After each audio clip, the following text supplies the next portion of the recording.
what I want to dive into tonight is really what does the lymphatic system do and how it functions so that you know what strategies you can use to manage and reduce risk.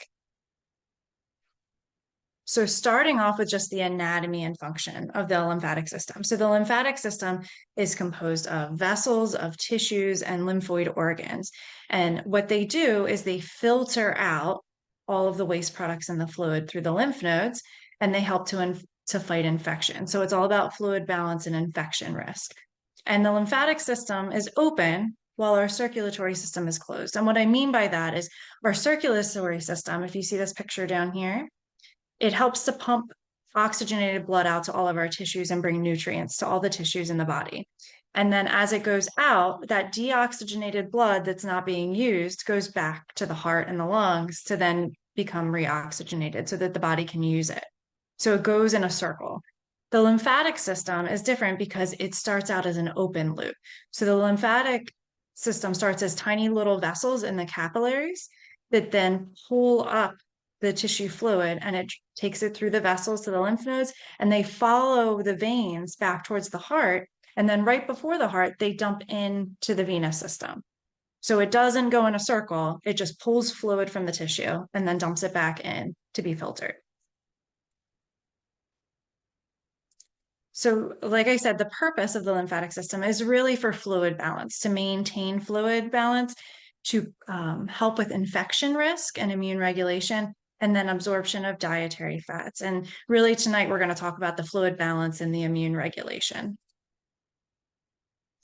So in terms of immune regulation, in terms of the fluid balance, for fluid balance, what happens is at the capillary level, so you have the blood going out to the tissues and the nutrients goes out of the bloodstream into the tissues, and the tissues use that nutrients. All of the waste products and all of the extra fluid that goes out comes back through the green, so these lymphatic capillaries. So at that capillary level, any of that extra fluid going out into the tissue is getting pulled back by our lymphatics. And that's what helps to keep the fluid levels down.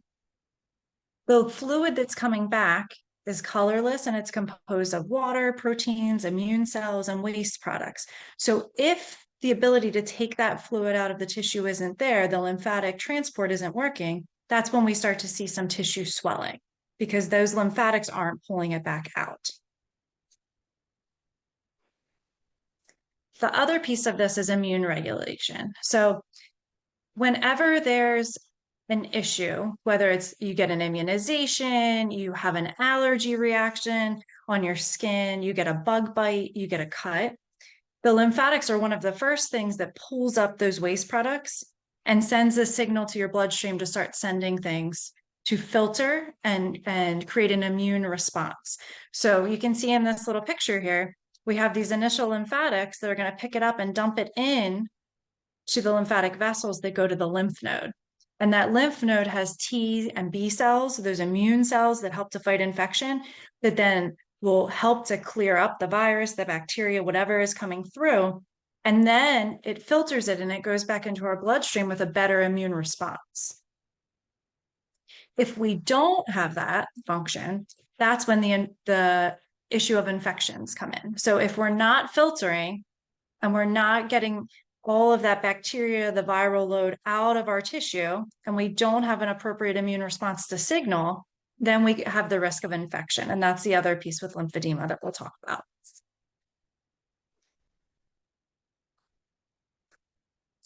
So the lymphatic load is really everything that has to be managed by the lymphatic system. So all of that fluid that I talked about, the water, the proteins, the immune waste.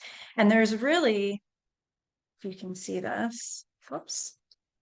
It's really a balancing act between how much fluid is out in the tissue that needs to be brought back and how well we can transport that through our vessels and filter through the lymph nodes. So it's always this teeter-totter, trying to have this perfect balance. So when we think about how the lymphatic system transports, we always start at the level of the skin, right? So those initial lymphatics start just below the skin level, so 2 to 3 millimeters below our skin, and it follows the venous system back towards the heart. And you can see here the little stars. That's really where it's sitting. So it's sitting right below. And What happens is in this picture here on the left, whenever fluid goes into that tissue, these little green flaps get pulled open. So the tissue stretches because there's fluid in there, and the green flaps open and it pulls that fluid into these initial lymphatic vessels. And the vessels then drag that fluid into the bigger vessels to go to the lymph node. So other things that help with that tissue stretch are things that we do in PT. So we'll do what's called manual lymphatic drainage, where we're stretching the tissue and we're mobilizing it so that we're really targeting these initial lymphatics. Other things that we'll tell our patients to do is just gentle stretching on the tissue and always guiding that tissue back towards the heart so that those lymphatics are also stimulated and they're opening up and working. Gentle movement, so even just like doing some stretching along joints can help to stimulate these initial lymphatics. And then our muscles pumping in our exercise helps to stimulate these to help to clear out that fluid sitting in the tissue if it's getting stuck or it's feeling like it might be getting heavy in the limb. From those initial lymphatics, we follow these vessels, and they're larger vessels and they travel towards the lymph nodes. And you'll see in this picture at the bottom, we have all these lymphatic vessels that attach to the lymph node to go in, but we only have one big vessel coming out. And that's because we have multiple lymph vessels that come in to dump all of that excess fluid and the viruses, the bacteria, the waste products. And you have all these cells within the lymph node that are going to filter that. And it's going to condense that fluid to pump out to a larger vessel that then goes back into your venous system or your veins. So kind of to summarize, we have the tissue fluid gets picked up by the lymphatic capillaries and it goes through the vessels to the lymph node, and then the lymphatic vessels dump that back into the venous circulation. And one thing that helps to get this pumping is the lymphatic vessels are regulated by our autonomic response. And what that means is our nervous system that helps with our breathing, and it kind of regulates it and keeps it on pace. And same thing with our heart, it regulates it and keeps it on pace. The same nervous system functions to keep a pace of those vessels squeezing. But just like when you increase your heart rate, the heart muscle starts to pump faster. We can get these vessels to pump faster by doing exercises. So oftentimes in PT, we'll have patients exercise with compression or without compression, depending on where they're at with lymphedema. But it helps to stimulate those lymph vessels to pump that fluid faster so that it clears more quickly out of your system. And so in general, when we think about this lymphatic load and this lymphatic transport and this balancing act, it's really a Goldilocks effect is what we call it. So too much lymphatic load or too little transport is going to tip our scales. And that's when we're going to end up with swelling and edema. And that's really the definition of lymphedema. So lymphedema is an abnormal buildup of lymph fluid, and it occurs when there's an imbalance between how much fluid needs to be removed and the capacity of that transport. So typically, when you do start to develop swelling as a result of lymphedema, where that transport capacity is not working or the load's too high for the transport to work, we'll start to have symptoms of achy, heaviness, fullness. You might feel some discomfort. We talk about pitting in therapy. So in this top picture here, you can see when you press into the skin, sometimes the tissue doesn't rebound. So, when you bang your knee or you bang your arm and you have swelling that kind of gets like a pocket and you can push on it and it rebounds right away. That's different than lymphedema because it doesn't have all that protein and gunk sitting in there that's not filtered out. This is going to feel more like putty or Play-Doh. I have a 4 and 6-year-old, so I always go to the Play-Doh. but so when you press in, it kind of leaves a fingerprint. It doesn't rebound quite as quickly. Tight rings in clothing sometimes is something that we'll notice as like our first sign that we have swelling, or swelling that may or may not change with elevation. So someone might say, my feet don't swell until the end of the day, but as soon as I prop them up, that starts to go down. And then as the lymphedema progresses, it might get to the point where that elevation doesn't work anymore. Oftentimes what I will tell patients that are at risk for lymphedema, I'll say, use your knuckles as a guide if it's the arms that are involved or at risk, and compare one side versus the other. So the side that is at risk, compare that to the opposite side and look at the space between your knuckles. And if that space starts to change one side versus another, and you're having symptoms of feeling like, oh, my arm just feels a little bit heavy, that's when you want to contact someone and say, okay, I think I have signs and symptoms of lymphedema. And then we can start monitoring it and giving you strategies. And so we talked about our symptoms. We talked about the problem, which is the ability to get that fluid out of the tissue. Now we're going to talk about some of the causes, so that the root of the problem. So lymphedema in general is kind of divided into primary lymphedema and secondary. So primary is as a result of having a malformation of the lymphatics. So typically people are born with this, and then it presents sometimes later in life or when they're a child. Secondary is unrelated to any kind of lymphatic malformation that you'd be born with, and it's a result of an injury or a blockage of the lymphatic system. So we're directly affecting that transport capacity. And really, this comes up in North America because of cancer treatments. And when we talk about risks, usually with cancer treatments, it's related to surgery and radiation treatments in general. So the biggest example I have of this is axillary node dissections and sentinel node biopsies. So when you have a sentinel node biopsy, typically what they're doing is they're injecting a dye near the tumor site. And the idea there is that that dye is going to get picked up by the lymphatics, just like if there was tumor cells that were going to get picked up by the lymphatics, the same first lymphatics would pick that up because of the proximity of the dye and the tumor. And so that's called your sentinel node. So what they do is they take that node and they look at it to see if there's cancer cells there. If there's four or less, 3 to 4, depending on the center, sentinel nodes without cancer, they stop there. And if there's more than that, then they'll take more lymph nodes out. If more lymph nodes are taken out, the risk is roughly 20% of developing lymphedema versus a sentinel node biopsy of roughly 5%. And the literature is a little bit mixed, but this is about the average. And then if you add radiation into that, sometimes that can increase that risk because we're directly causing damage to the lymphatic vessels when we're radiating in that area. This can also happen with gynecologic surgeries, with melanomas, with head and neck cancers as well. So it's not just with breast cancers, but anytime the lymph nodes are removed or they're damaged. So now what? So we know there's a risk when we go through treatment, right?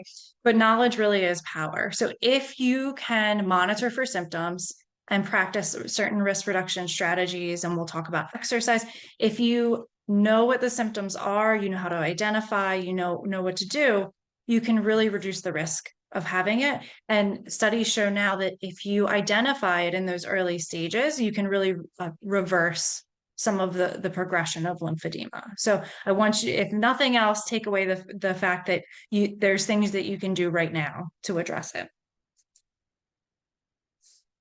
So when we talk about risk reduction strategies, there's a lot of things out there in literature, and I'm trying to narrow it down to the things that are most beneficial. And we'll talk a little bit about why I'm narrowing it down in the next slide. But in general, practicing good skincare and reducing the risk of injury. So using suntan lotion and bug repellents, gloves when you're gardening, and oven mitts, and monitoring cuts. And this all goes back to that function of the lymphatic system, right? So if you get a burn, whether it's a sunburn or whether a burn in the oven, or you get a bug bite, it's going to cause a response by your immune system, and fluid's going to go to that tissue. And then it has to be filtered out. So if the transport capacity of your lymphatic system is low, it's going to be sluggish getting that fluid out. So it's kind of going to trigger the system to start to swell a little bit. With cuts and mosquito bites and things like that, because of the lymphatic system's function and immune response, if you get a cut or a mosquito bite, you're more likely to get an infection from it. So that's why we always say just monitor, wear your bug repellent, use your sunscreen. Avoid excessive heat. Again, same thing goes when you're in heat, hot tubs, saunas, 1, infection risk, but 2, you're getting vasodilation. So there's going to be more fluid leaving the blood vessels. So again, now we're taxing that transport. watching for signs and symptoms of infection. So redness, pain, swelling, with or without a fever that's localized to an area, then we're thinking there might be an infection in that tissue because that waste product isn't getting filtered out. And then advocate for yourself. So knowing those signs and symptoms. So achy, heavy, fullness, tight rings, things like that. And then I have a little star here, a little asterisk. If you can avoid IVs, blood pressures, and injections on the involved side. So we'll talk a little bit about why I say if you can. So in 2011, they did this big review of all of the risk factors and the risk reduction strategies that were kind of out there in the literature and what proof there was of the strategies or what was out there that health professionals were telling individuals. And really, the bottom statement really speaks for everything, that there was arbitrary recommendations that were having significant effects on patient care and contributing significantly to patient fear and anxiety. So there was a lot of things being said about IVs and different things causing, instead of getting an IV on the side because they were worried about lymphedema, they were doing a central catheter, which was much more invasive because individuals were worried about developing lymphedema. And what they found is there's really limited evidence to support that recommendation. So if you're going into the hospital and you have to get a blood draw, if you can offer the opposite arm or the opposite whatever, do so. But don't do it at the risk of having to do something more invasive is basically what it comes down to. Same thing goes for, there's limited evidence for limb constriction, elevation, heat, cold, or use of compression when you're traveling to really reduce as a preventative measure. So that's why I didn't include it. But there is good scientific evidence, and we know that based on how the lymphatics work, that if you exercise in a supervised exercise regimen, that you can reduce the risk of lymphedema. So that's the thing we're going to talk about next. So 15 years ago, healthcare professionals would tell you after surgery, okay, I don't want you to really stress that arm. I don't want you really picking anything up with that arm. And so people were walking around with their arm tight to their chest. They didn't want to move it. They were scared that they were going to do something that was going to increase their risk of lymphedema or bring it on. And what studies have shown now makes perfect sense that exercise does not increase the risk of lymphedema, and it actually helps to increase lymphatic flow. So it makes sense, right? If you completely coddle your arm, you don't move it around, and then 2 months later, you haven't moved your arm, you haven't used it, and you go to pick up the groceries out of the car and you refuse to make a second trip, so you grab them all, you're going to stress that arm. Or your dog yanks you with the leash, you're going to stress that arm. And if it's not prepared for that stressor, if you haven't been doing things with that arm, you haven't been putting any resistance with it, it's going to get inflamed and it's going to get injured. You might get a rotator cuff issue before you get lymphedema, but it's going to stress that arm more than if you had been doing progressive graded exercises to improve the arm function. So studies now show it can improve lymphatic flow. It helps to reduce the risk of lymphedema, and it improves the ability of the limb to tolerate stressors. So it all makes pretty good sense.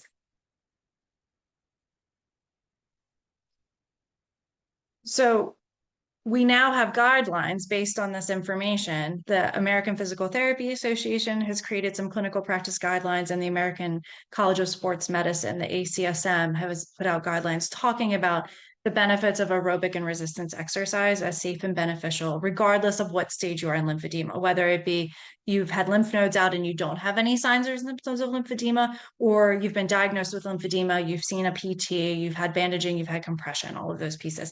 It's beneficial regardless of where you're at on that spectrum.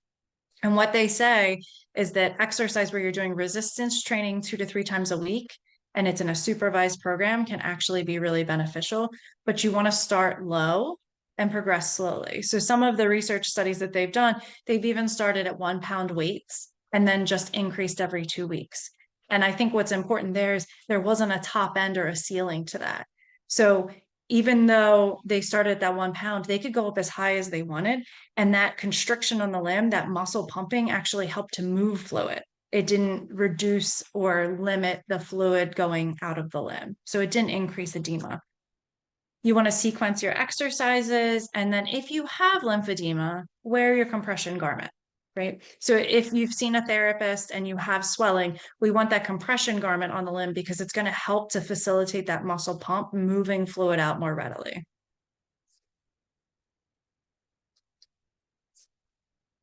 The question I get a lot is it safe to swim with lymphedema? And absolutely. So compression garments that people may wear on their arms or their leg, typically they start around 15 to 20 millimeters of mercury for the compression that it applies.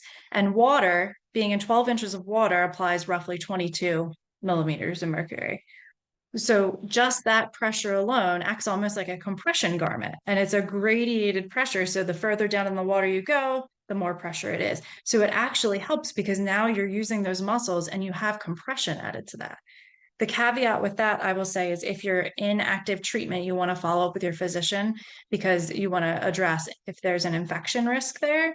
And then also with radiation, sometimes that chlorine can be really detrimental to the skin. So you want to be careful with that as well. So again, you want to advocate for yourself, and early detection can reduce or reverse progression. So if you have symptoms, you want to contact your physician and then also make an appointment with a certified lymphedema therapist so that they can measure your arm, see where you're at. So typically what we do is we'll do a tape measurement, or some of the fancier clinics or some of the hospitals will have things that look at the tissue composition and how much fluid sits in the tissue. You stand on a machine and it reads it, and it'll tell you the differences arm versus arm. So that's another way that you might see it done. So some things you want to ask your provider if you're going into treatment would be, how does my treatment impact the risk of lymphedema? So what are the risks involved with lymphedema? And so if you've had surgery and you're going into radiation, where are they radiating? What do they feel the risk is? And if it's possible, can you get a baseline assessment? So meaning, can they, in their practice, or refer you to someone that can measure your arm or measure your leg to see where you're at before your surgery, before your radiation, so that if you're starting to feel off after, you can go and get those measurements taken again. Because we all know that once they say that you might have a side effect, you're going to be thinking about it. And then you're going to say to yourself, well, maybe it's just in my head. It's not actually my arm. It's not actually my leg. It's not that tight fitting. And you won't actually know. So having those baseline measurements can be really important. You can also ask them who you should contact if you have symptoms. So they may say your nurse navigator, or they may have a therapist lined up that they know at them and have worked well with previously that they can refer you to. You can also call and directly get in touch with a lymphedema therapist. So a lymphedema therapist is just someone that's had increased education in lymphedema and will measure you for any changes in the arm girth or the leg girth. But what you want to ask them specifically is, are they familiar with your past, your current, and your upcoming treatments, and how they'll incorporate that into your plan of care? So if you just had surgery, but you're going into radiation in 3 weeks after you heal up, what does that mean for how they're going to get you into treatment? What exercises are they going to give you so that it's tailored specifically to your individual risks, and then also to what you need post-surgically? They also should be able to tell you what activities you can do at home and teach you some self-drainage activities or some exercises that are beneficial. So when you're not in therapy, you get more out of it. And then if they can recommend community programs. So like the YMCA has an exercise program. That's a great one. And there's other community programs that they should be able to direct you towards once you're headed out from them.